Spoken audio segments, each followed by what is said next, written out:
Să ocrotim animalele, de Olimpia Sava. Martinica e necăjită, tremură de frică mare, fiindcă mama sa iubită a plecat după mâncare. Ea ascultă cu încordare orice zgomot din pădure și tot timpul i se pare că a venit mama cu mure. După multă așteptare, iată, mama a sosit. Dar ce are?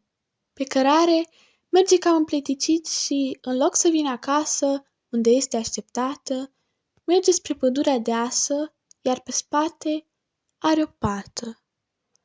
Vrea să o strige, dar deodată vede alergând de zor câini mai mulți, o mare ceată însoțiți de un vânător.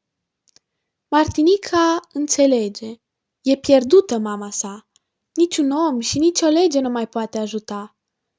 Inima deja le zace și tot plânge disperată. Ea nu știe ce va face singură, neajutorată.